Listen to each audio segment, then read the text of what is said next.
Yo, what up, y'all?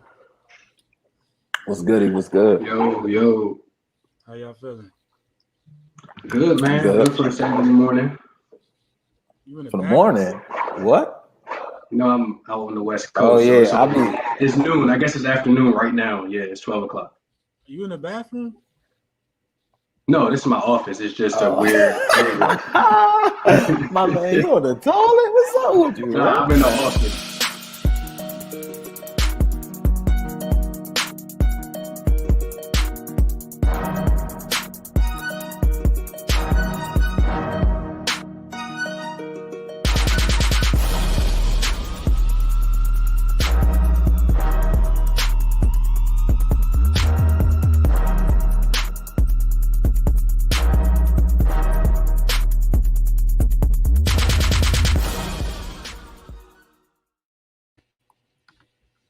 All right, so today we are here with Mr. Brandon Gallman. We're waiting on Mr. Mason. Not sure if he's still gonna be able to join us or not, but us three today. So before we start, who is Brandon Gallman and what's his connection to Game 7? So to introduce Brandon, which we'll probably never call him. Oh boy, that joint sound weird. This sounds crazy. Here go Mason right here. Hold on. Hey, what up, Mason? You on the live already while we on this call? You live. Pressure. Put him on speaker. Put him on that pressure. Yeah, come on. I emailed it to you like 2 days ago, maybe. Look at this man. Yeah. All right, cool. He was talking fast, won't he? You Yeah, know when Mason get flustered, that damn Mason. he rushed to get here. Yeah. But Brandon. So whenever we say G, we talking about Brandon. So G is a very, very, very good friend of mine, a very, very good friend of ours. He is my former college roommate. We met in college. Yep. He is by far the most. I always call him clever because he's smart. Obviously, he's like savvy. You feel me? I don't know if KG can agree how you feel, but he can see something, he can make it happen, and he probably not gonna make it happen in the way that you may think that you would make it happen. Right? Real clever. And we had a very, very strong bond. I don't know how we got on that, but when we were in school, we took probably like 95% of our classes together. Together. Yep. Yeah, I don't know how we came up with that. I think it was because at our first school in Philly, at LaSalle, we had the same accounting class. Mm-hmm. Kind of just like, yo, he cool and he actually smart too. And that's like, in my opinion, that's like rare. Like me being like a nerd, usually the people I'm cool with, they don't be not smart, but I'm usually more like Right. But Right. we definitely intellectually challenge each other on top of our experience at our first school. Like clearly we both didn't want to be there. So I think that also got bond. But just through time we stuck together. And maybe on another episode we'll talk about his journey.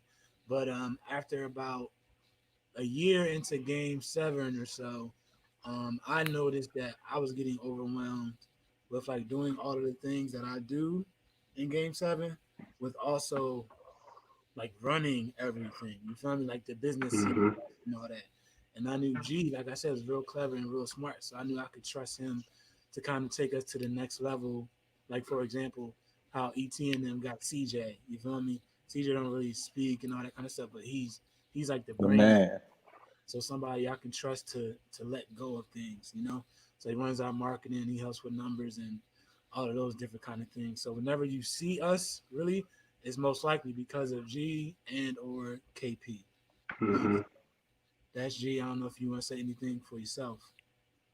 Now I think you hit the nail on the head. The only thing I would add is you and I got cool at LaSalle. That bond grew at Howard, and that was when I met Kendall. When me and Kendall met, it was like the first Yo, second me and him clicked just because we goofy like on the low. So, and then even with Just, when I met Just, we definitely had a similar mindset about you know finances and just never quitting. Never enough is never enough, which I think even kind of created a bond between me and him. So It's been almost 10 years since you and I met. Me and Kendall, we probably what nine Nine, years in, maybe 8 years in. 9.5 So years. at this point, it's really family. And like you touched on with Game 7, right now with me being in Seattle, my impact is really whatever I can do remotely to help, put us on a higher platform to be um, more creative, more impactful on a grand scale while I'm out here working. And hopefully by end of the year, I'm back home and we can even turn it up to the next level. So that's what I'm really focusing on right now. Mm-hmm. KG. I mean, everything is pretty much said. I just add a little funny tad.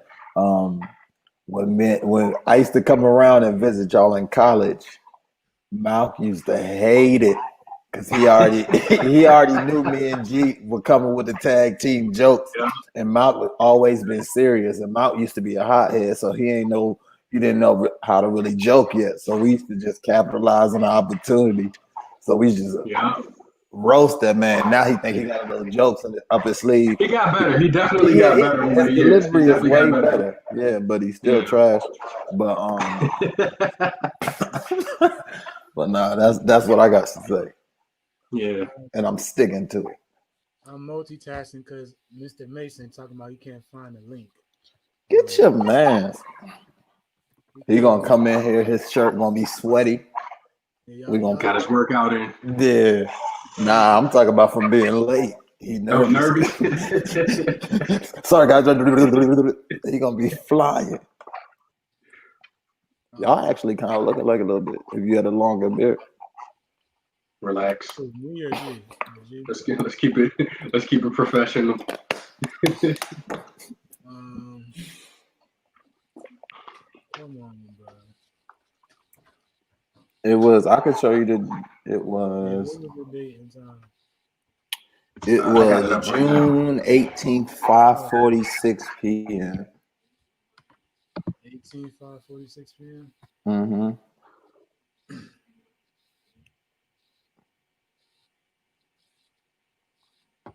All right, My man on the Google Calendar. all right. Let's move on. I'll multitask. Um, so to think, but we need him to be here because he the. Cause he the guy. He Yeah. kind of ties it together. Yeah. Yeah. Let me call him, bro. It looked like he in Gmail or like the Google chat joint. Y'all Yeah, see that's what Google Meet. He's in Google Meet. Marcus Mason 3. Oh, come on, bro. All right. All they gotta do is click the link. I don't know if I can do that now because I'm already on the drum, but I'm about to forward it to you. Mason, Marcus. All right.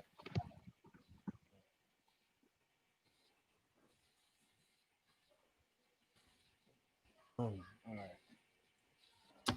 So today, our guest is killing us 2 episodes in a row. Yeah, Mm-hmm. she has a fan. Oh, hey, Miss Debbie. It's good to see you too. My man put the professional voice on. Hello. Got the first fan. All right. So who is Marcus Mason? He's not here yet. I just wanted to see that when you watch it. But for real, so today we're going to talk about the crabs in the barrel mentality among black men. And I think this is a here you go, perfect. Yo, oh, you in the car? Oh, he in the car. What's up, y'all? What's up, bro? You all right? Chill out. All right. So can you introduce yourself while you're driving? So my name is Marcus Mason. I am the founder of Minds in Motion Therapeutic Services. Um, I know all these grown men from different spectrums of life and perspectives, and hope we have a good talk today. And I apologize for being tardy. It's all good. We appreciate the effort because clearly you multitasking. All right, but the topic for today is the crabs in the barrel mentality among black men. And I think Mason, you came up with that, right? Mm-hmm. Yeah. Yeah. Okay. So when I heard that, I thought of this picture that I saw this week. I hope you can see it. Right. Mm-hmm. That's what it made me think of. Because of the time that we're going through right now with the police brutality, the fight for racial justice, equality, and such, and then also just some other things that we're doing to ourselves that we've always done to ourselves, and how amongst black men, more often than not, we'll pull each other down as opposed to build each other up. So we all got together and we came up with some subtopics to that big topics that we want to talk about today. So the first one that I came up with is this: can we handle the truth? Can Mm. we handle the truth? Who want to jump in? I'll jump in. I'll say, can we handle the truth? I think when we're doing what we're supposed to do, we can handle the truth, whether it's good or bad. When you know you've done your best, the truth hurts when on the inside you know you didn't give something your all, whether it be at work with your family or whatever else it is.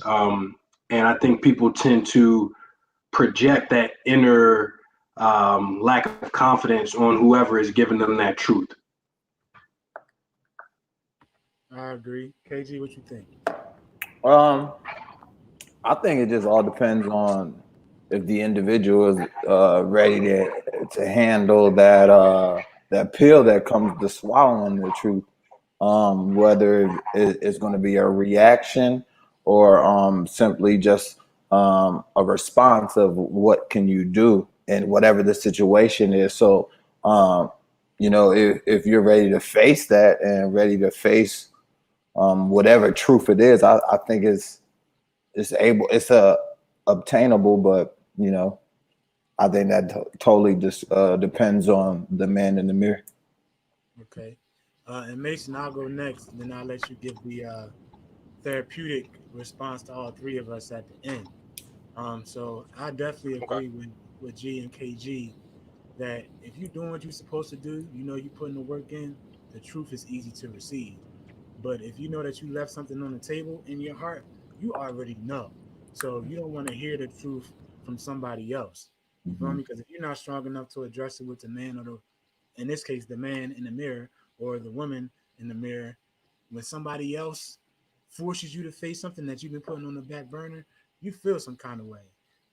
And I do believe that collectively, as a mass populace, that we do have a real big issue with the truth, and not in terms of like what we're doing or what we're not doing, but the opponent that's in front of us.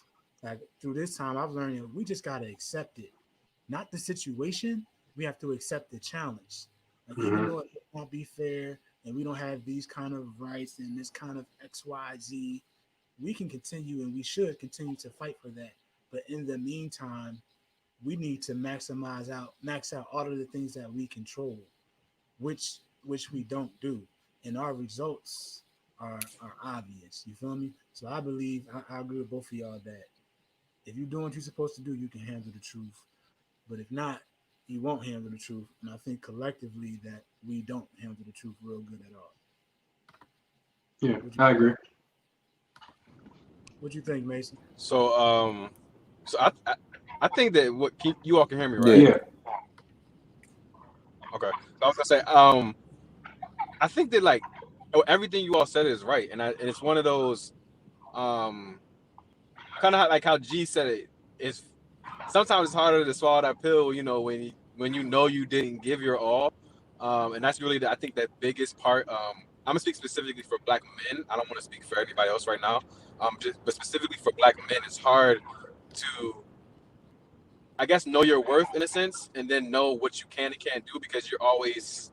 I feel like we're never at our 100% best because it's just the way life is. That's what we were given in life. Um, but accepting the truth always comes with having to kind of accept who you are first. and accept what you can and what you have and what you don't do. I know for me, like it's one thing. Like if I give my all and it's constructive feedback, cool. Like the truth is, it is what it is.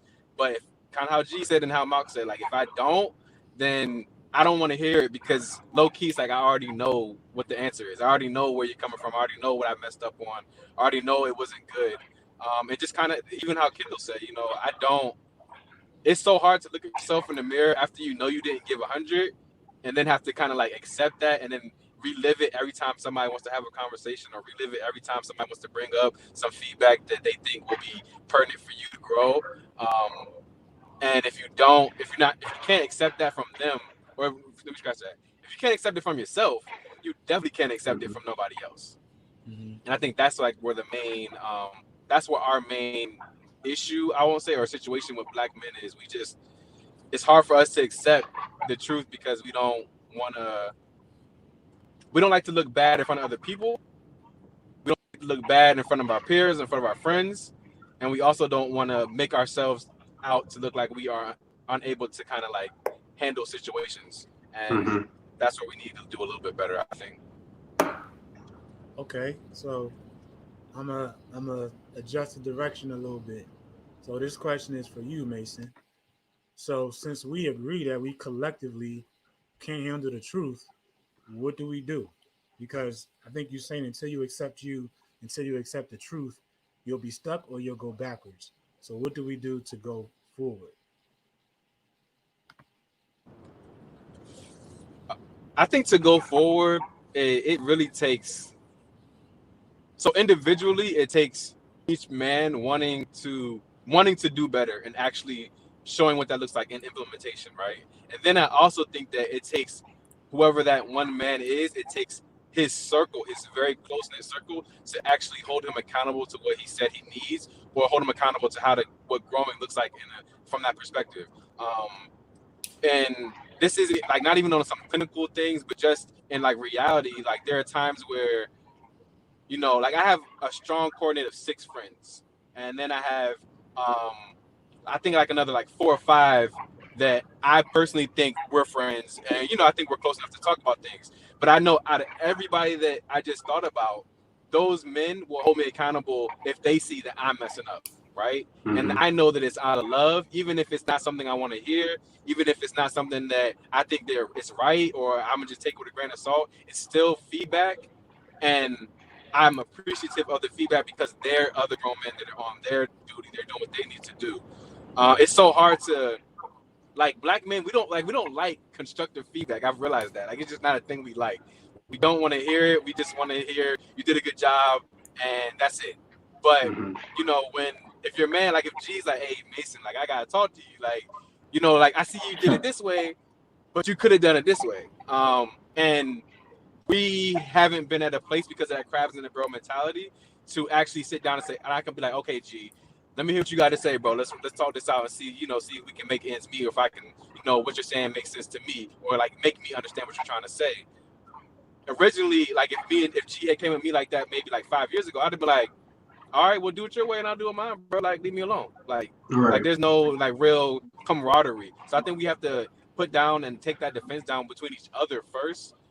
That's what we need to do. We need to take our defense down between each other first. Once we take our defense down with each other, I then think we need to support each other and the holistic way of what being a black man looks like, and then we'll begin to see change. Okay.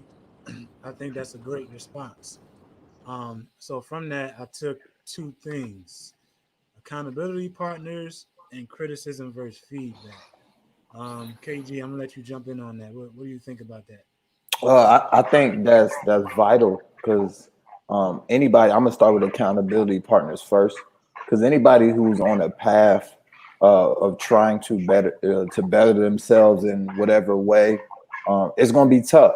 It's gonna be days that you're struggling, but when you have somebody or some people that can help you through those times, to help you stay on track and then tell you when you're messing up, tell you, suggest different things if one thing's not working for you.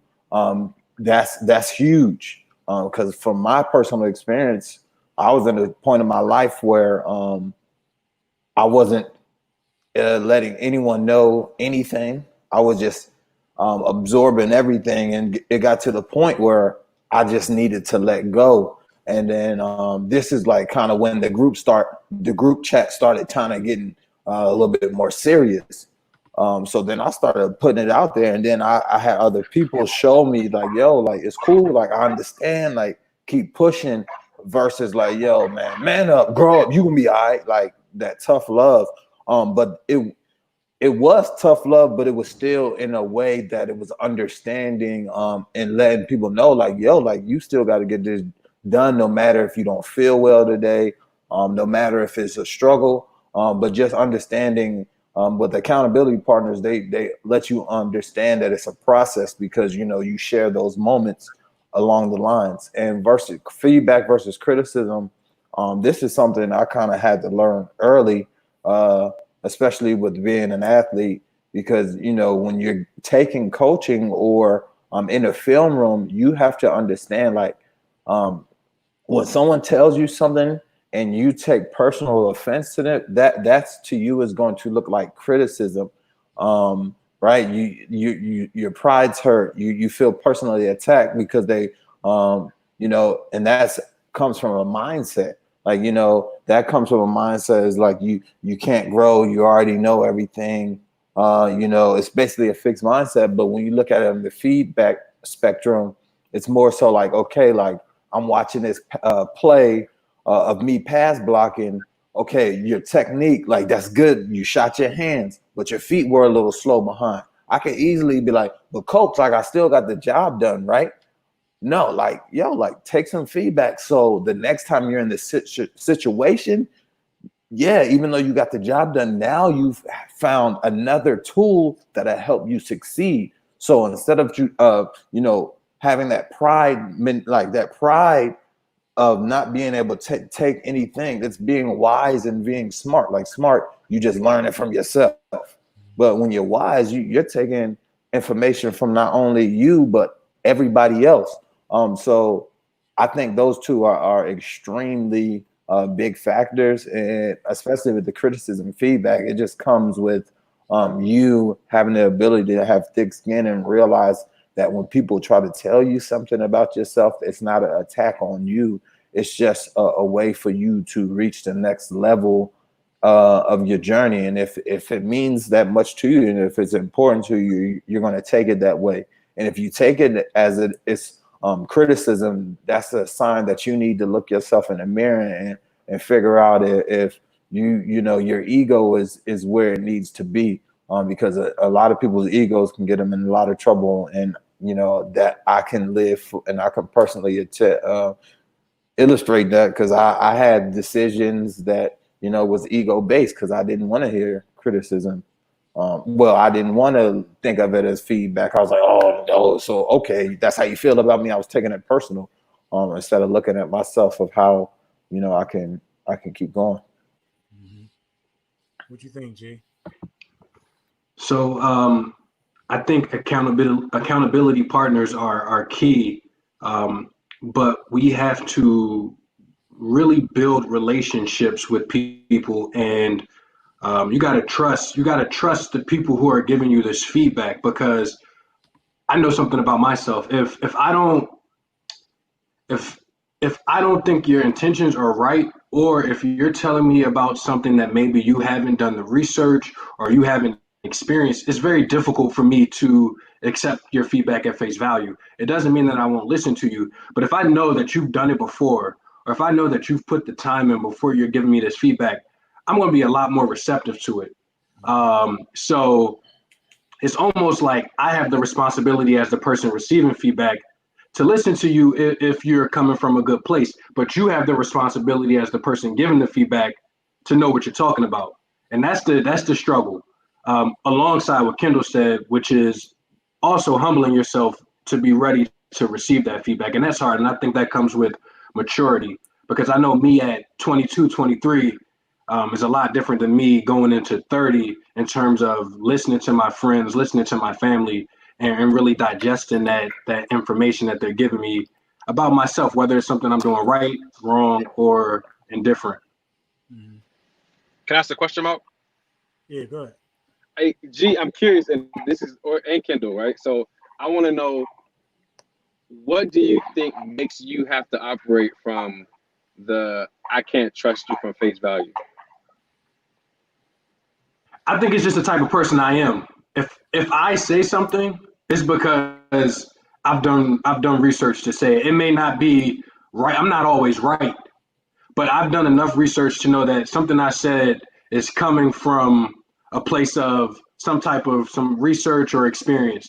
Um, I feel like a lot of people say things and then when you actually look at the facts, it's kind of wishy washy. So, knowing the type of person I am, I kind of expect that same thing from my circle. And I think in general, we do a good job of having that support to kind of back up whatever it is that we say when we talk in our group chat or when we have discussions Yeah, like this. I definitely agree off of that. You know, who I'm getting that accountability and feedback versus criticism is definitely going to be that. Because obviously, if I feel like I can't trust you on a level, I'm not even going to get, I'm not going to take that from you because I feel like I can't trust you. But it also comes with like credibility. So, like, for example, if it's somebody that's been somewhere that done something and accomplished what I'm trying to do, then I will more likely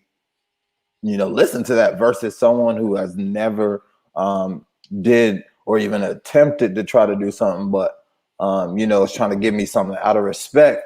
I might hit a person out, right?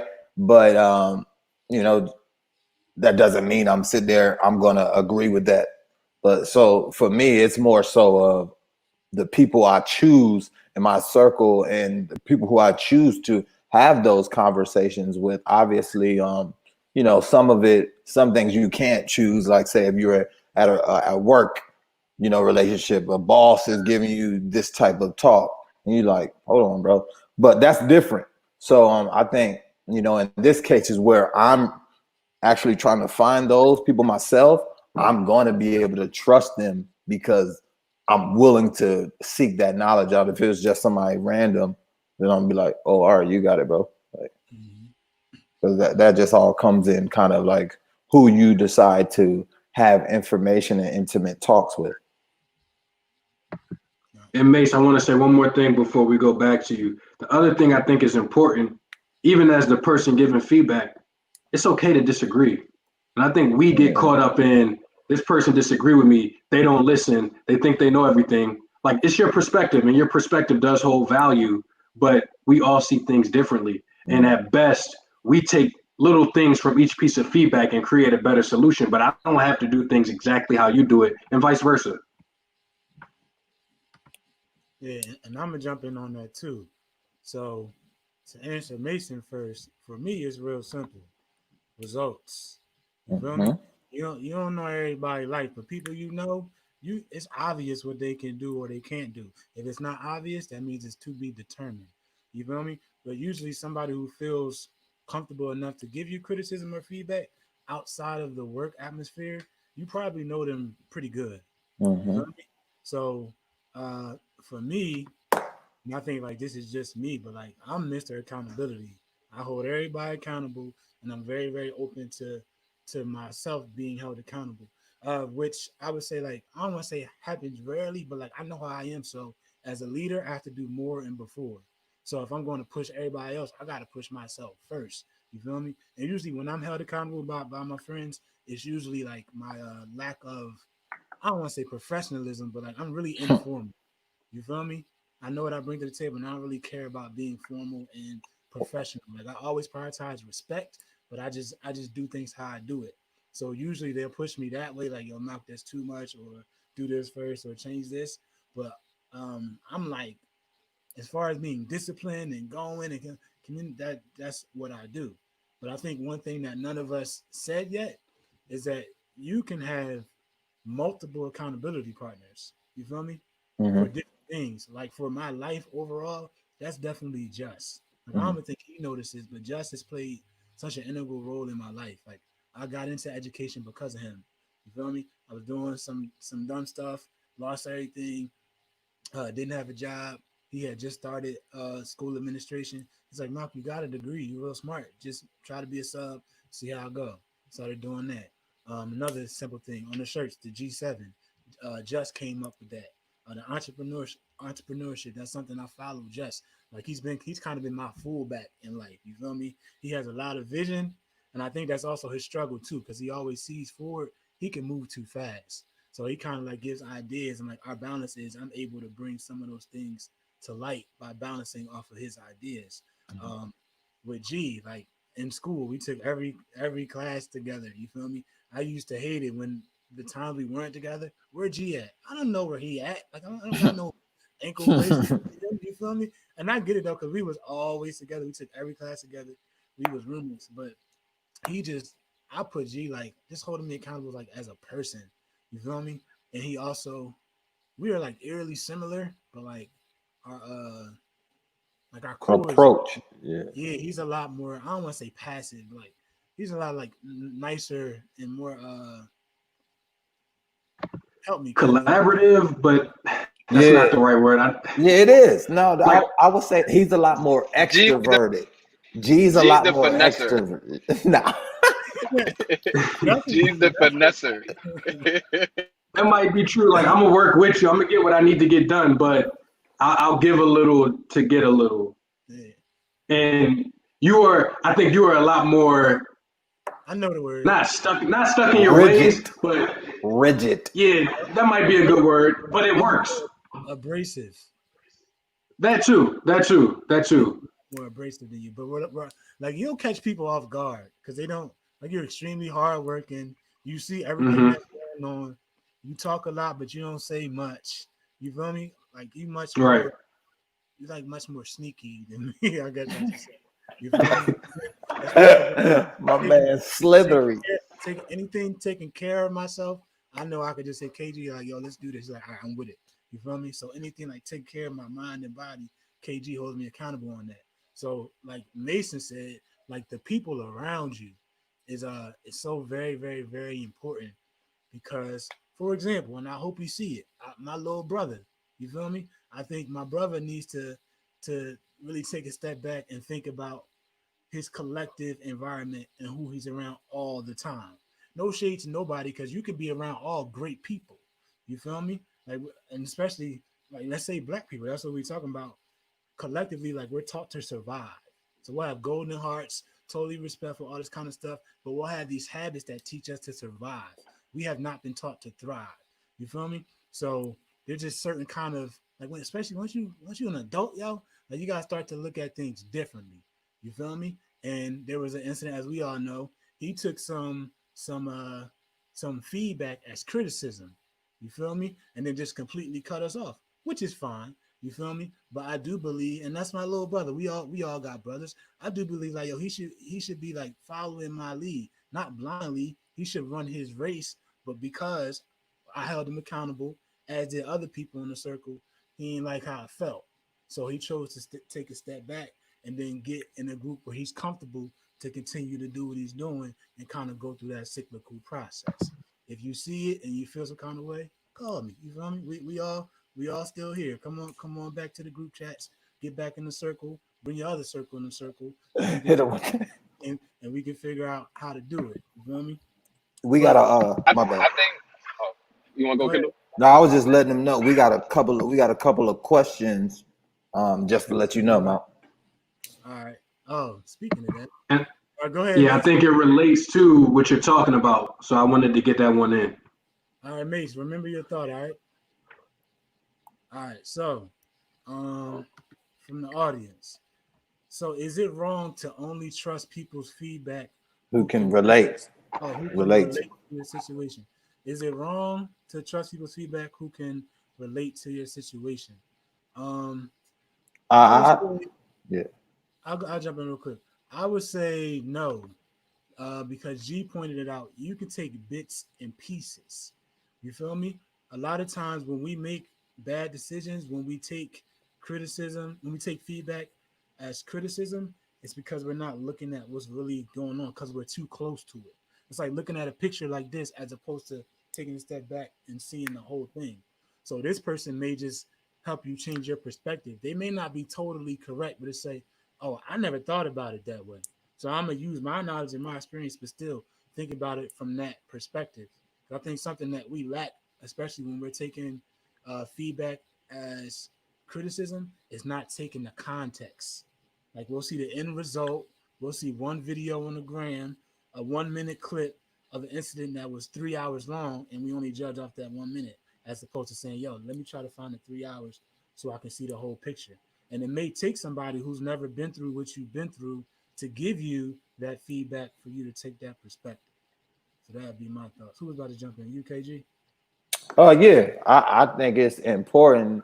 Actually, sometimes in certain situations, I like to hear from people who haven't been in a particular same situation as me, but has been through a situation that still needed some mental fortitude to get past it. Because no matter if it's you losing your job versus you losing your house or something like that, it's always little lessons and just mindset and growth that you can have a month over something that is common, which is struggle.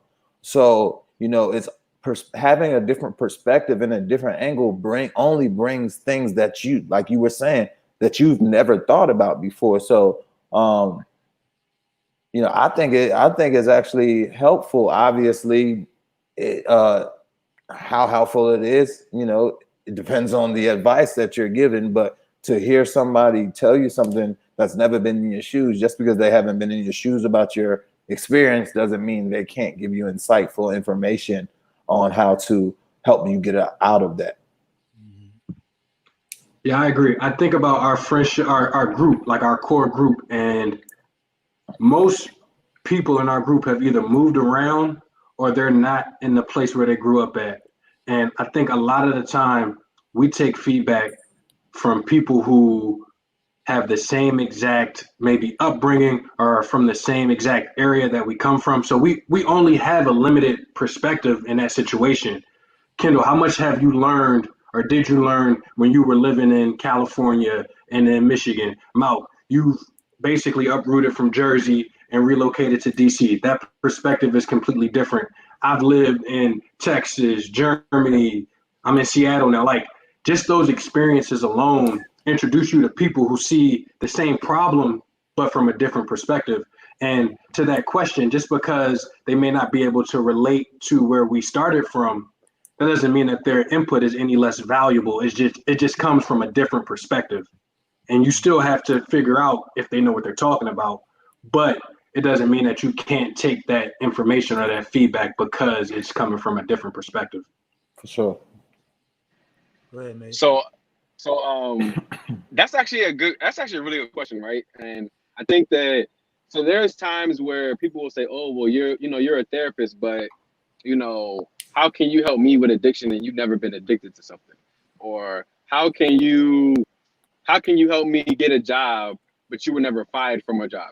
You know what I mean? So I think, and a big thing that I always try to tell people in general is just you kind of how Malcolm said, like there's so many perspectives that that you'll go through from one incident that will look different to so many different people. So I think that there's some accountability, there's some vulnerability, and some credibility from receiving information from different people from different like different people from different perspectives, but also people that haven't actually been through what the actual situation is.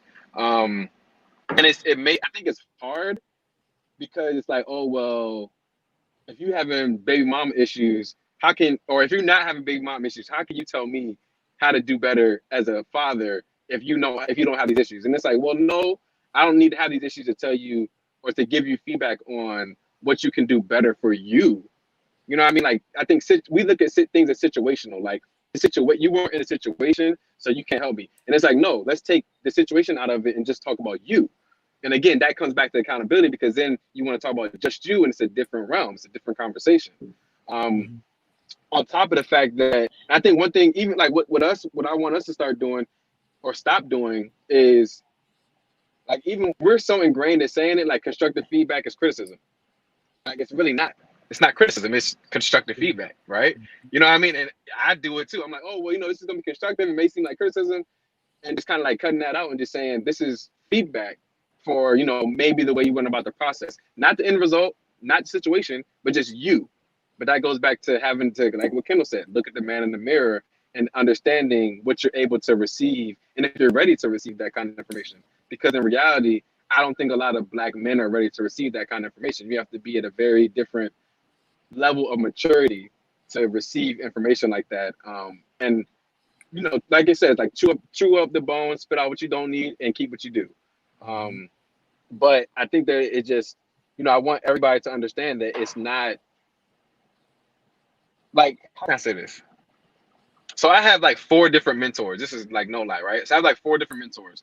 All my mentors are from different disciplines, right? And none of them know anything about the other discipline that I have. Like I have a mentor for school. I have a mentor for personal life. I have a mentor for my professional life. Then I have just a mentor that's just been around for years. But they all bring a different perspective, and they all give me different feedback for any situation that I can bring in one situation to them. And I promise you, I'll get 4 different answers of feedback, right? And it's not that one is right or one is wrong. It's just that one is different, and that has this perspective and this has this perspective. So it's kind of taking it all in, using what you can use, coming up with some little objective or understanding from what you learn, and then keeping it moving. So I think feedback, as long as you trust the person, you should trust them to check you. Gotcha. And I'll say this to close us out of this section. Hold on, your comments. Hold on, let me get there. I'll say this, but do they know the game though? That's really what it comes down to. Like for example, Greg Popovich could never do what Tim Duncan could do. Phil Jackson could never do what Michael Jordan could do. But they farther back and they put the time into understanding the process. So for example, I've seen as an educator to where my students would turn off another educator because they were white. You don't know what it's like to be Black, but I've dealt with some white educators, some white coaches that'll give you life. You feel me? If you just listen to them, they take your game to the next level. And they may not be as good as you. But that's why often, like almost always, the best coaches were career backups. You feel me? They was never too close to the game, and they put in just as much time as you. But the great ones spent so much time playing in their own box, and the backups spent just as much amount of time observing, watching. Oh, so I see if this person does that and this person does that, that person's open. As opposed to if you on the court, I know you only see 2, because it's just like a series of 2 and 2 and 2. You just get through it. So I would just ask whoever is coming from, like, do they know the game? You feel me? Like if I'm once again multiple accountability partners. If I need an idea, I'm gonna hit Just. If I want to know how to work out, I'm gonna hit KG. If I want to know about finding suppliers, I'm gonna hit G. You feel me? If I want to learn about some therapy stuff or go get my PhD, I'm gonna hit Mace. You feel me? There's all these different kinds of things. And then last thing to close it, and I'll ask you this, Mason, for a 30-second response. In my 8 years as an educator, and I think this will tie into our next topic, I've always had much stronger, appropriately, much stronger relationships with the girls than the boys. And they'll listen to me before they'll listen to the women. You feel me? For whatever reason. And I've never been a woman. You feel me? But I also think primarily because they're surrounded by mostly women, just getting a man's perspective on some things. And we probably handle it differently and probably are a little bit calmer because we've never been women before. But I know for a fact that I fed some women, some young ladies information that have helped them tremendously that they didn't get from anywhere. And there's been some women that helped me before. So Mason, give me 30 seconds and then we're going to move on. So I think at the end of the day, what we're understanding, what we're talking about is we're still talking about that man in the mirror and understanding where we can receive the feedback from, and understanding who we can receive the feedback from. Once we've taken care of our intrinsic thoughts and feelings, that's when we can begin to open up and receive information from people that we appreciate and that we trust. You can have people that you don't trust or that you do trust still give you information, but if you're not ready to receive it, it doesn't really matter because it's like talking to a wall. You're just not ready for it. I did see one question. Oh, Malcolm, I'm about to answer that question. This one? That's a all right, statement. go back. So there was a question about people that want to hear what you need to hear instead. So in my opinion, and y'all can correct me if I'm wrong, if somebody gives you information and you know they're saying what you want to hear, that ain't your friend. That's to Mm-hmm. me. That's not your brother. That's not your friend. If they selling you the dream, that's not somebody that's gonna be. They may be kind of hyping you up, but if someone's hyping you up or selling you the dream to make you feel better. And I think you just have to differentiate between that. And then honestly, for me, I clear that. I don't have that kind of circle anymore. I don't. I want you to keep it a stack. I don't want you to tell me what I'm doing good and all that other stuff. You don't grow like that. Yeah. And if they tell you that, that means they also don't want you to tell them the truth. Mm-hmm. But moving on with a new segment, let's see if this works with a word from our wonderful sponsor. Let's see. Looking ass. Mhm.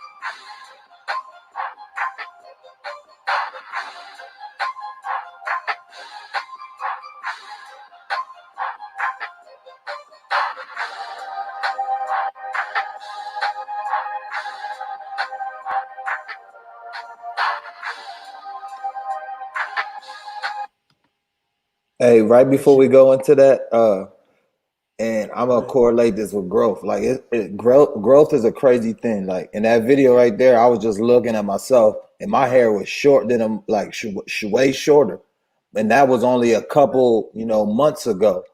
And now I look at my joint, and it's so much like it's touched the back of my neck now. So that's only in a few short months. Do I notice that every single day?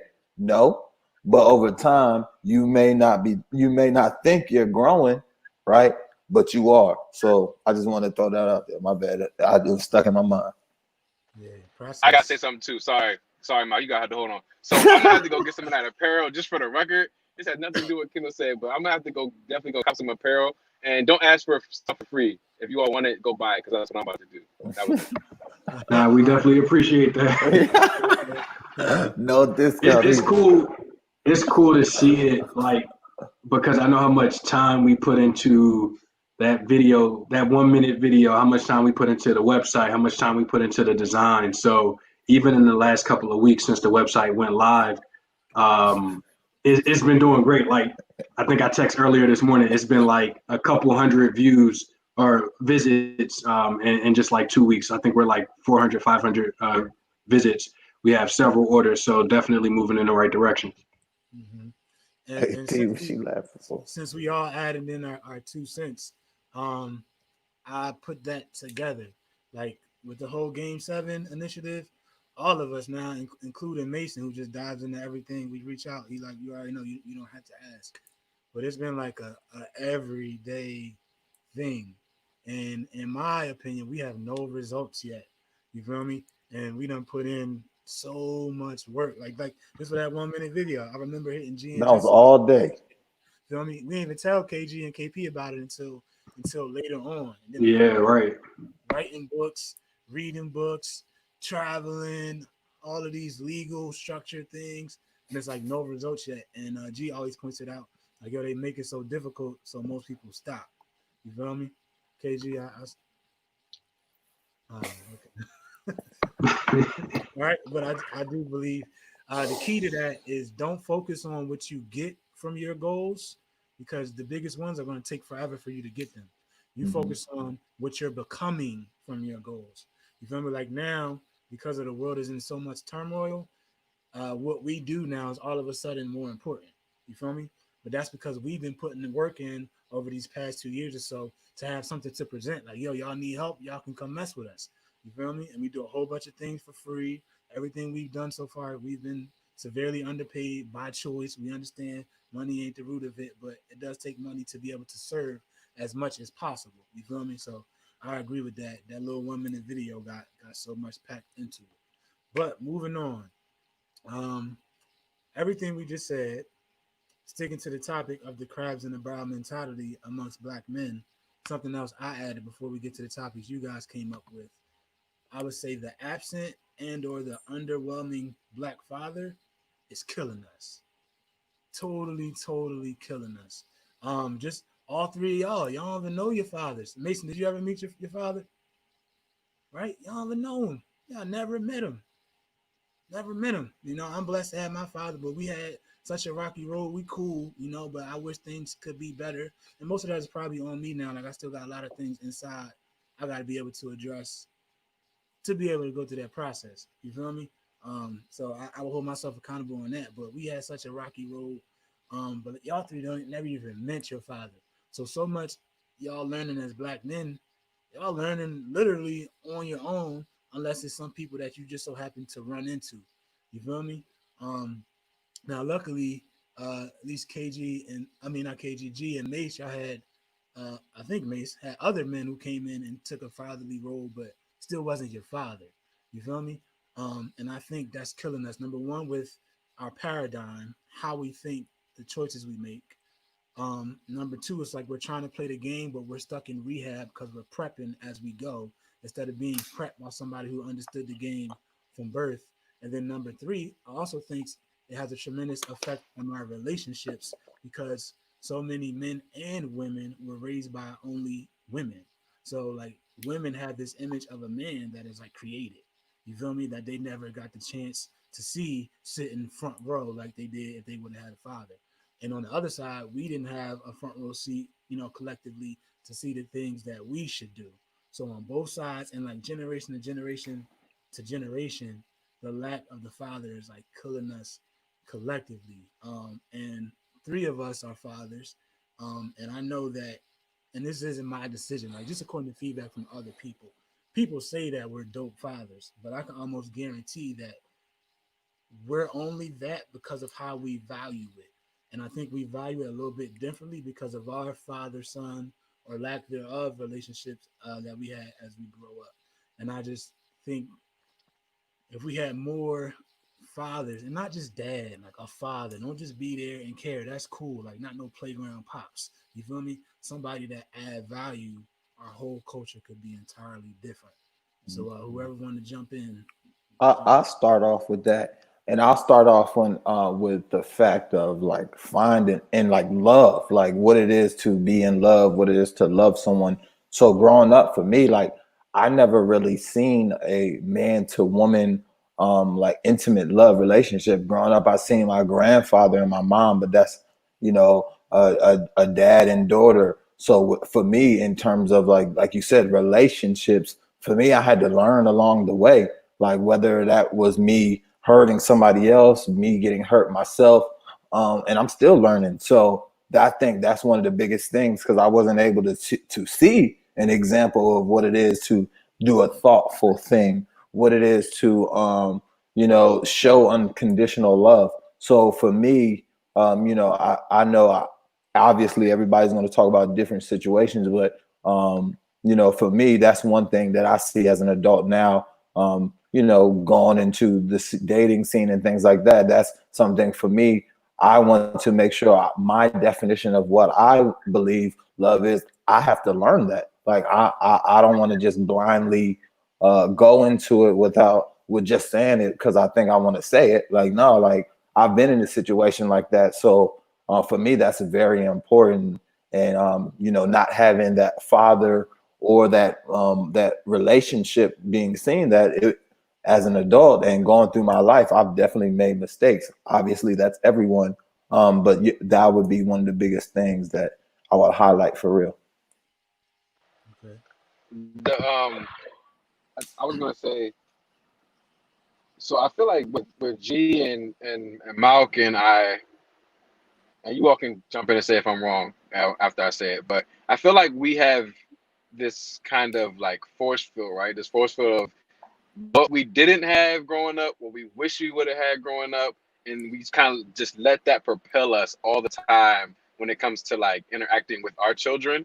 But it also, and I know for me, it kind of creates a Superman kind of complex, which isn't necessarily, good all the time. So it's like I'm always like I'm 100%. If it's something for my daughter, no, I got it. Like nobody else needs to do it. I don't need no time away. I don't need no breaks. I don't need you to watch nobody. I don't need you to do this. I don't need you to that. Like I'm gonna do it because I'm a father and that's my job.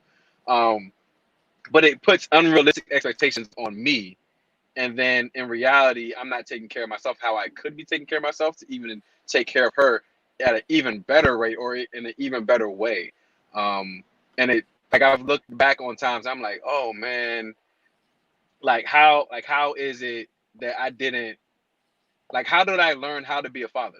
Like really think about it. I think we talked about it on our previous episode. Like how did I learn how to be a father? And there's really like we just been kind of like learn. Well, I think I've been learning on the fly. It's literally like, okay, cool. Like this is the next step. This is the next step. When it's time for her period to come, I'm probably gonna go crazy and not ever want to talk to her ever again. But like it's just like there are a lot of things that we aren't taught and we don't see it, and then we're expected and we're held to a higher standard by society, by mothers, and by like everybody else. And it's kind of like a lose-lose situation for us. But I think what we've done, the three of us, and I can speak for other fathers that I know personally, we've looked at that and we rose to the challenge. And we've said, okay, cool, we'll accept it. This is going to be the barrier whenever, like, this isn't going to be no generational thing, but this happens every time somebody has a child. But we're at the point where we're saying this is going to be the end of that systemic no father in the household family. And now that like our children, I think all of our children are going to be so much better off just off the simple fact because we've been in their lives. We may not be always right, or we may do certain things incorrectly, but they never can look back and be like, oh, my father didn't care. You know what I mean? And I think that G and Malk and me, like I can look back and I can be like, oh, my father literally didn't care. Like there was no, you know what I'm saying? Like he was not worried about it. And that hurts me, and that makes me have to internalize and fix and work through and process and grow. My daughter's never even got to get to that step, I hope. And so it's like she'll already be at a better place. G's daughter will already be at a better place. Malcolm's son is literally, he'll probably be running his own little business by the time he's like 9, just that. So like I'm not really tripping, but you know what I mean? Like we're carrying certain, like we're doing certain things because we didn't get them, but we also have learned that we've learned that we don't know everything, and I think that's where it comes into constructive for us, and it's easier. Okay, yeah, I'm mature. G gonna check me, Mason. Next time, maybe you should try this with your daughter, bro. Like maybe you should chill out. So you know what I mean? Like there's so many different lanes that we can go in. So I just think that love is big, and I agree with Kendall. But I also think that there's maturity that has to come along with understanding love and then being able to operate in that. Mm-hmm. Hey, and G, hold your thought for 30 seconds. But Mace, I want to give you quick feedback. I agree with Miss Kim. I think it's just your love for her, your emotions in it. But being a parent, it ain't that hard, yo. You just show up, and if you be a responsible adult, you be there. It's just like it just literally now you are 200% of a person. You feel me? But I'm gonna give you feedback. I'm not a therapist, but your love for her is like clouding your judgment. Like you think stuff is gonna be hard. You probably the most equipped knowledge wise out of all of us to be able to handle that things. And you were good 8 years away from that time. So you got 8 years to handle that trauma before that trauma get there, and you know how to do it. You feel me? So I'm gonna just give you that feedback before, and I ain't gonna let you say nothing. Go ahead, G. I had to carry you back. You got Don't finish your statement. Look. So so I think my experience is a little different because I do want to clarify. My dad, my pops, he's been there since I was 2. So, and the older I get, I realize this, but I did have that example in the household. Just, I guess part of me, maybe I tried to suppress it, always knew that this was somebody who chose to be here as opposed to the person who was my biological. And the older I get, the more I realize there is an impact there. There is that question of why would you not want to be there, or why weren't you there? Even if you wanted to be, why weren't you there? So I think both of those experiences shape my fatherhood. to your point, Mason, not only the absentee father, but the father who chose to be there, and me knowing that there's no scenario where I'm not going to be around, and still taking feedback and taking learnings from my dad who was in the household, who by his own admission has made his own mistakes too. So nobody's perfect, and I think all of that comes into play as I, with the 2-year-old, try to figure out how to be the best father I can be. And I do think that Superman complex is a real thing.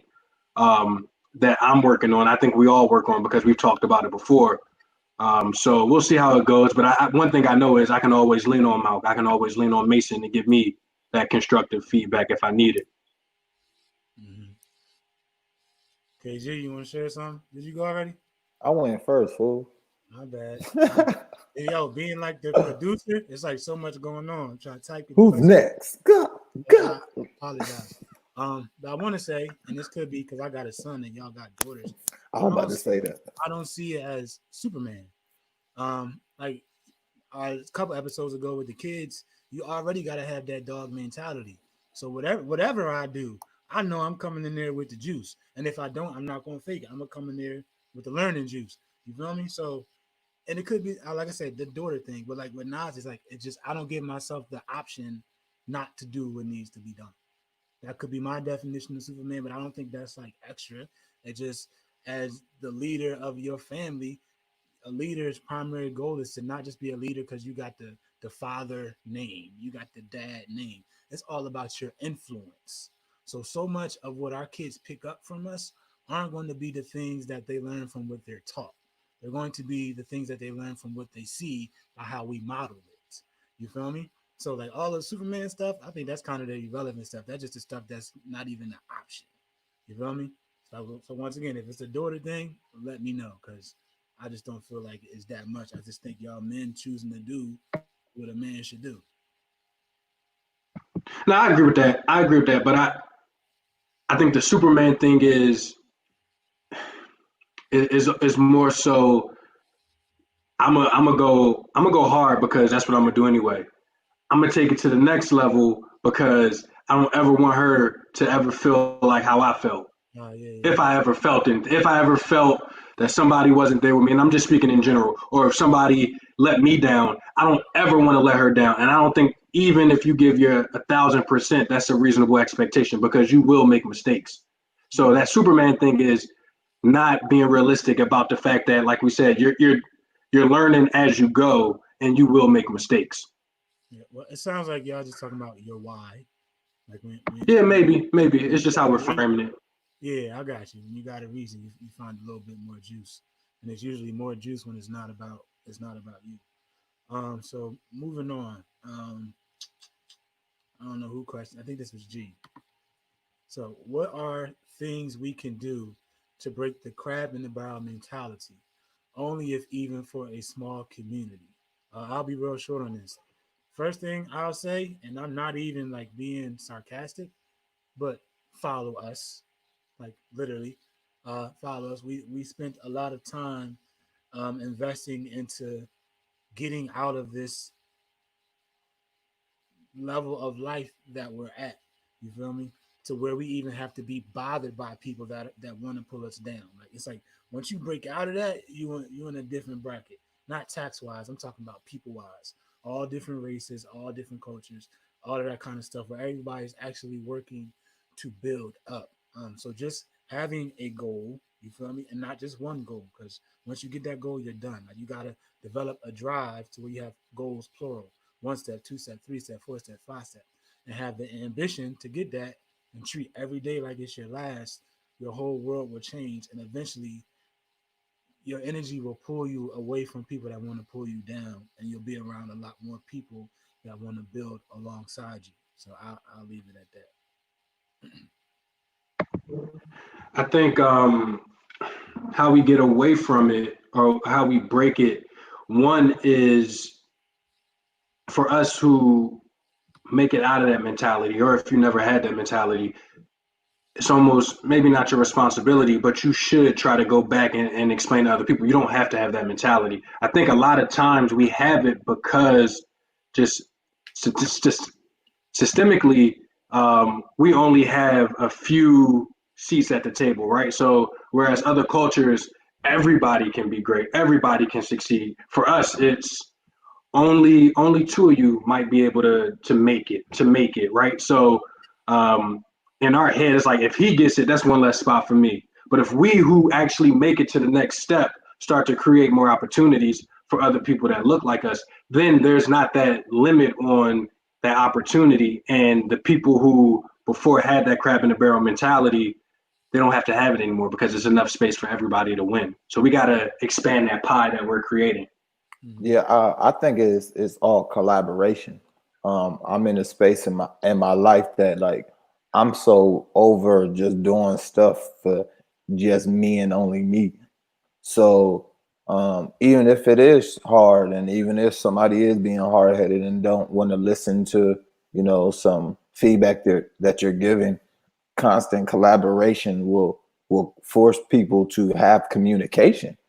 Um, and constant collaboration will force people to come together and really think differently, but at the same time it still takes that person's choice to um to want to want to make that change and want to make that step and want to collaborate, not look over and be threatened because someone else is trying to be just as good as you. That should be something that's dope. For me, it's kind of really hard for me to think like that because, excuse me, I've always been on a team.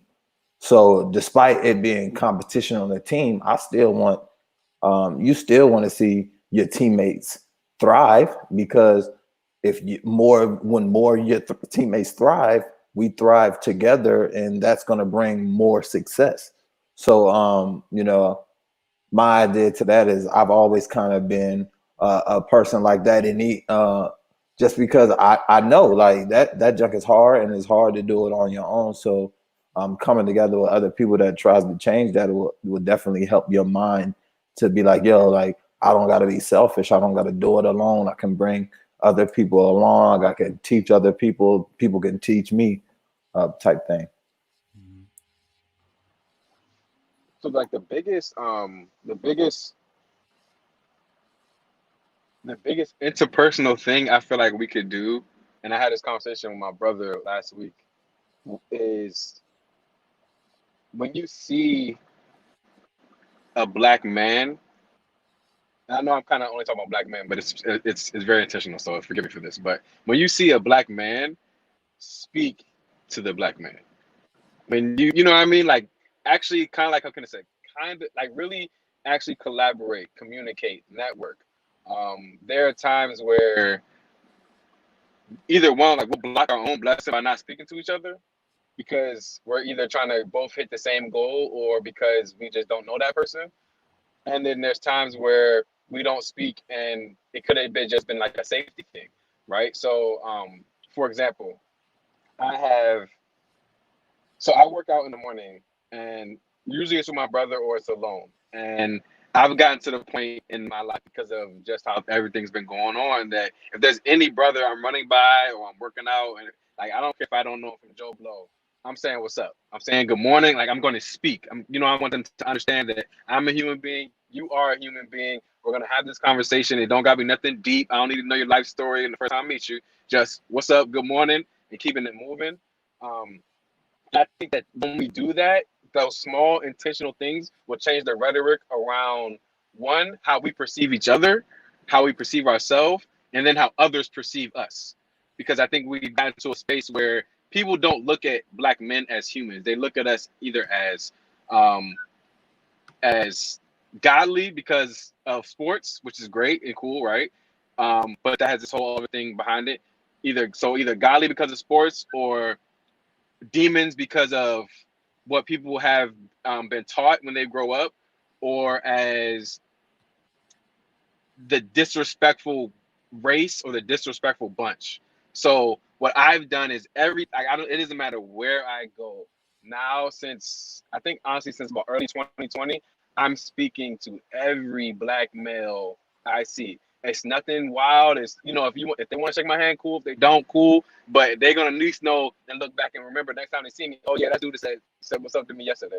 or that dude said what's up to me at that event. I don't know who Youngin is, but let me go rap to him a little bit. And like even with us, and a lot of people don't know this, and I can talk about it now, but a lot of people don't know this, that Malcolm, Kendall, and Just actually was, I think KP KP might have been there. I don't remember. My first time meeting them was not on purpose. It was kind of like it was a professional thing, but it was more so just as a support. But the connection that we had, and once I saw what they did, and once I talked to all of them and like told them what my dreams and my visions were, then we realized that we kind of had the same thoughts and the same processes. We just had we do it a little bit differently, but it's nothing wild. And our biggest goal is still to support kids, and of course, I'm gonna say it, to make some money while we're doing it. And and we've been able to collaborate. Granted, Malcolm isn't completely over with Minds in Motion saying everything you're doing is right, Mason, and I'm not completely over at Game 7 saying, oh, I have to do it Malcolm's way or it's the highway. But we can collaborate enough that way people on the outside can see that we can have conversations in partnership, and they also see that we can still do our own thing if we need to. So I really want people to be very intentional, and like when we talk about the smallest thing, speak to each other. I'm telling you, like if we can speak to each other and we can let that guard down, you're not telling them everything, but just a good morning, good afternoon, nice to meet you, and and then go and keeping it going. Like that's like networking 101 in the first place. But on top of that, we will really realize how many brothers are our actual brother. And you may not be friends with everybody, you may not be cool with everybody, but they can never say you were disrespectful. They can never say, oh, well, you don't know how to talk to people. They can never say, oh, well, he thinks he thinks he's big man on campus, so he doesn't say anything to anybody when he walks into the room. Like I'm walking into the room, I'm speaking to everybody, so that way everybody knows who I am. I don't care if I never see you again in my life. I promise you'll come across my page and be like, oh yeah, that's young and I met and blah blah blah. I don't know about him, but that's him. So I think that I think we have to just speak to each other. Like I'm serious. Like growing up, did y'all speak to each other? If you didn't know somebody, I know we didn't. If I don't know you, I'm mugging you. Hey, right. that's crazy, because that was actually when Malk asked us to provide 3 to 5 questions. That was one of my questions. So Malk, I'm not sure if you have it up right now, but we can transition into that question. My question was talking about, when we walk past each other, a lot of times, like a lot of people, especially the younger you are, you kind of like do the mug, like, yo, what's up? Who you? Like, what's good? Like, why are you looking at me like that? Like, and I think that's one is pride. 2 is fear, right? Because you just like, yo, what's going on? Why is this person looking at me? It's uncomfortable, right? Because whenever someone looks at you, you don't really know what they're thinking unless they say something. So a lot of it is just like, no one wants to be that punk, right? In our culture, no one, you get, lack of a better words, no one wants to get bitched. Because that's like a no-no in the community, and a no-no, like, oh, you let this person punk you. So then that's when the back and forth pettiness starts to happen. One person can't let something go just because of their image. They don't want their image. They don't want their egos to be crushed. So in order to do that, they, a lot of times, and I've done it before, like growing up, like walking past somebody, go to the club, give him the mug, like, yo, don't mess with me. Don't mess with me. Like, for what? For what? It kind of serves no purpose. And to me, thinking back, to me, it's like a defense mechanism. You trying to prove yourself that you so hard, but in reality, are you scared? Like, are you scared of everything that you got to be so ruthless because somebody's looking at you? So looking back, that's just something I learned, and to this day, like, just like you said, Mace, like I run even when I'm driving through the neighborhood, even when I'm driving and I catch somebody's eyes and we catch eyes, I throw the deuce, like, what's up with you? Like, and I think that's just, and I think Malcolm was with me one day and we was riding through the neighborhood. He was like, yo, I waved at more people in one neighborhood than I have in like 3 months. And, so that's something for me that I've just always been willing to do. just like it said, just because I'm I'm not about to show you, like, I'm not about to feed into that because you want to have a masculinity pride battle. It don't really make any sense. I think you gotta be comfortable with yourself.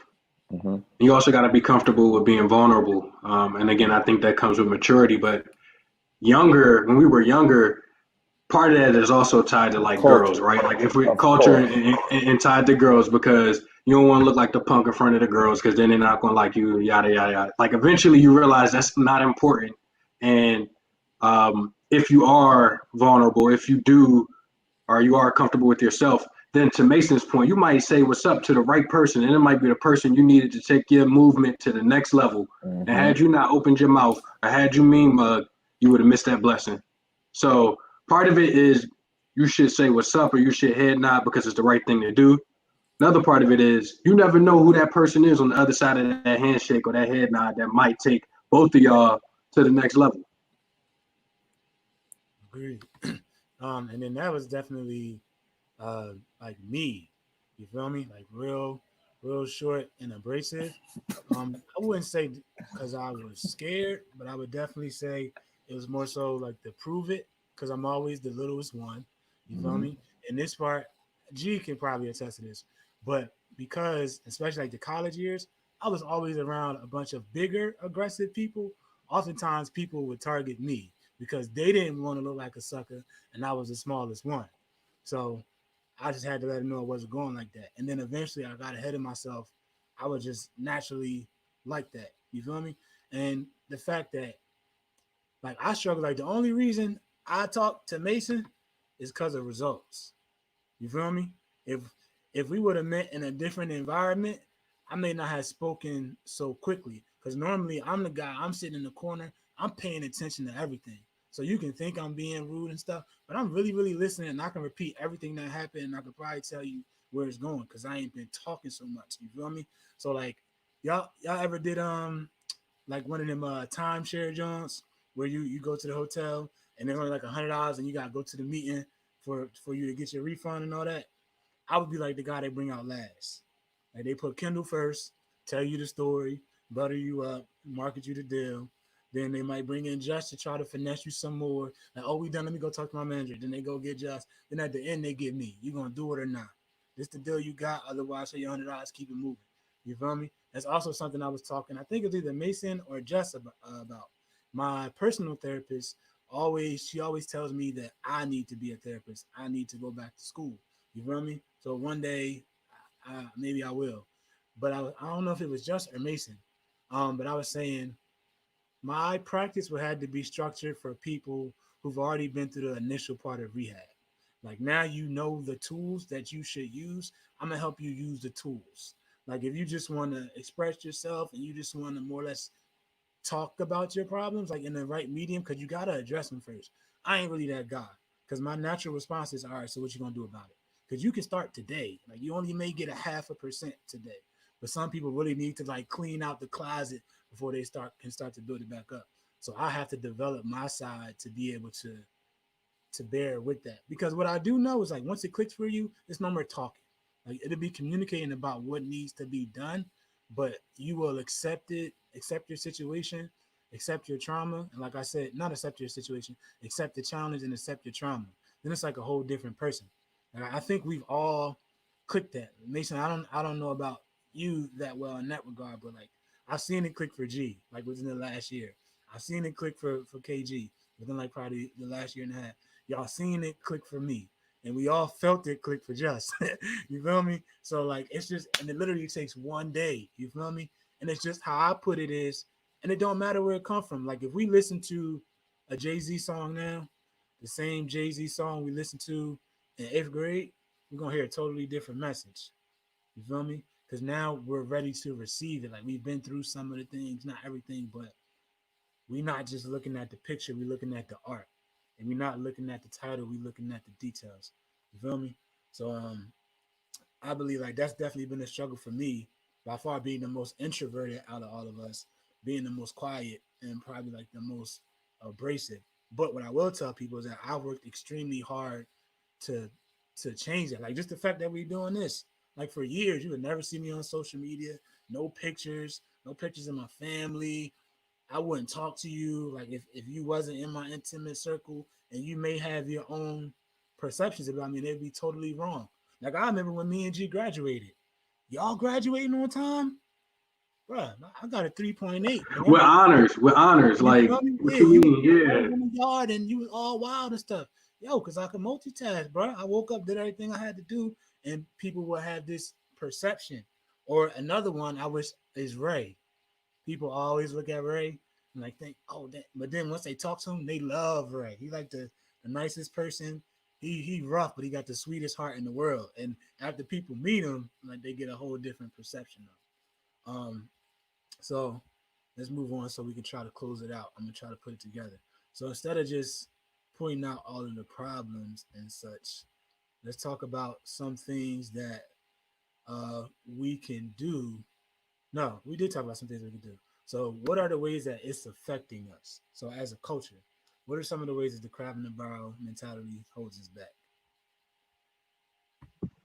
I think it goes back to just even talking or sharing ideas. If you don't do that, then we can't. Especially right now, like this is a pivotal time for us as Black people. If we don't work together, we're not going to get to where we want to go. No matter how much money is donated or how many companies say Black Lives Matters, if we don't do what we got to do, we're not going to get anywhere. And that starts with us talking. Starts with us not saying, "Oh, he got that. I'm gonna hate on him," or "She got that. She sold out to get that." Let's stop doing that. Let's work together. Let's figure out which direction we want to move in, and let's collaborate so we can do it. As opposed to what we've been doing, which is either once I get what I get, I'm out, or oh, he got something, he's a sellout. Mm-hmm. I think that's what we have to do to really make that progress. Mm-hmm. Nobody? I think Go ahead. it's. I think I said mine on the last question, but communicate. I think that once we all understand and respect each other in a certain way when it comes to the level of maturity that we have when we interact, that's when we can even get to the collaboration stage I think G is talking about. So speak to people and be open to collaboration because nobody knows it all. All four of us in this room don't know it all. But I promise you, if somebody knows something specific or if it's feedback, they'll give it, we'll intake it, we'll internalize it, and we'll respect it. Mm-hmm. And what I would say is that I think even amongst ourselves within the Black community, um, we not on the same page.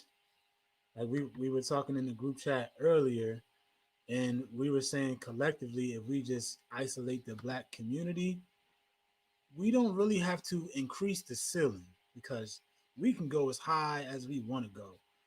We've been a president. You feel me? We ain't really got to increase the ceiling. We have to rise the floor. So it's gonna have to start from the projects, from the hood, um, from the Chicago's where it's crazy, from the southeast where it's crazy, or from the Canyons, all of those places. And I think what we collectively as a culture in our specific gender is like, yo, we got to take ownership of it. You feel me? Like this picture shouldn't even be relevant. And it's so much bigger than just killing one another, but the topic of the podcast is pulling each other down. And the first thing we're going to have to do is like take ownership and hold ourselves accountable, like starting from the bottom. Usually, in that populace of people overall, there's a lot of government funded things. And collectively, we subconsciously do everything to stay in that situation. Oh, I can't make over, I don't know, 900 a month or they'll take my voucher away. Or I can't make over this or that. Like, or we used to go on home visits for schools and all the kids would be home with the parents. You feel me? And close. Like kids old enough to walk, like they can get there safely and close. And everything. Like their kids will always complain about everything that they don't have. They don't have clothes or they got all the Jordans and all that. But the whole house will be crazy. And then yeah, my mom only paid $8 in rent. Oh, that's cool. But she says she's not going to take this other job because we need to stay in this house. And if we make too much money, we're going to have to go here and we're going to have to start to enter the worst class, which is really the middle class in terms of the uh, the results of your work ethic. You feel me? Like in the middle class, you work so hard kind of to just stay there. But we don't realize collectively, like, yo, by either us having that mentality, being so aggressive to one another, or not taking advantage. Like, I think collectively too, we don't take advantage of all of the resources that are presented to us. You feel me? So those that we often ask for equality and we ask for help, they're probably saying, y'all don't take advantage of the resources that you got now. Here's all of the data, right? And because you're not doing this, why should we give you more? And I think we need to shift from like, yo, it's not fair, and to start to max out the current opportunities while we continue to show that it's not fair. And then eventually we'll say, yo, the game isn't fair, but look at what we're doing. So just imagine if we get whatever we need now. Now we can add so much more value. You feel me? That's wrong, but that's just what you got to do as an underdog. We've always been the underdog. You feel me? And that's cool. I always root for the underdog and I root for the villain. You feel me? And that's often how we're painted. But once we realize like, yo, this is just what it is and it will change one day. But the part that we can do to help ourselves is to literally help ourselves. You feel me? And start to attack the game differently as a unit. Because I think the ceiling is cool. We just have to raise the floor. And the only way that's going to raise is if we leave that up to us and start to just act as a unit. And if you don't know what to do, yo, learn. Change your Instagram. Don't follow all that mess. We got unlimited mentors on YouTube or on Google. You feel me? Pick up a book. You don't know how to read, you can probably go on YouTube and say, teach me how to read. You feel me? All of these different kind of things. So I just think to stop rapping is that we got to take ownership and realize that once we help ourselves, more people will help us. It's like riding on the highway and somebody car is on the side of the street and they just sitting there, as opposed to somebody else's car on the side of the street and they pushing. You're more likely to get out and help the person that's pushing, as opposed to the person who's sitting there waiting for help because they got a bad deal in the car, XYZ. You feel me? So I say take ownership and accept the challenge. I don't think we need to say nothing else. I think that's the perfect way to close it. Perfect way to close. All right. Yeah, that was perfect. And now you can catch your breath. You can catch your breath now. I learned how to breathe when I was in the booth years ago. Yeah. Okay. I'm taking just so y'all know, I'm taking that as a quote. So if you see some glass ceiling or ceiling in the floor, just know it came from this. It's okay. It's okay. I'm gonna start charging y'all for taking my quotes. You if I see it, I need 10%. All right. And Mason, by the way, where you driving to, brother? It's an hour and 30. You still in the whip?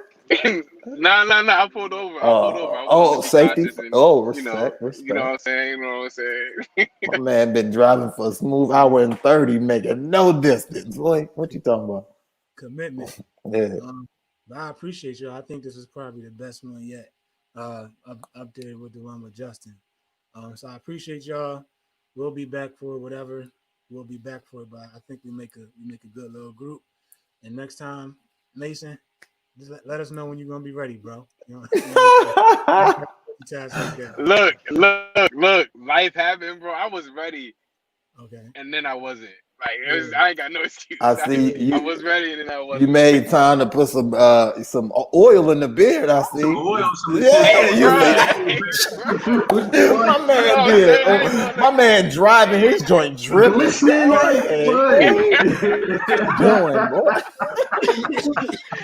Oh man. I got you next time, dog. I got you. Heavy, bro. Look at that. All right, y'all. Hey, bro, I'm not FaceTiming no more with y'all. All right, y'all. We out, man. We out. All right, y'all. All right.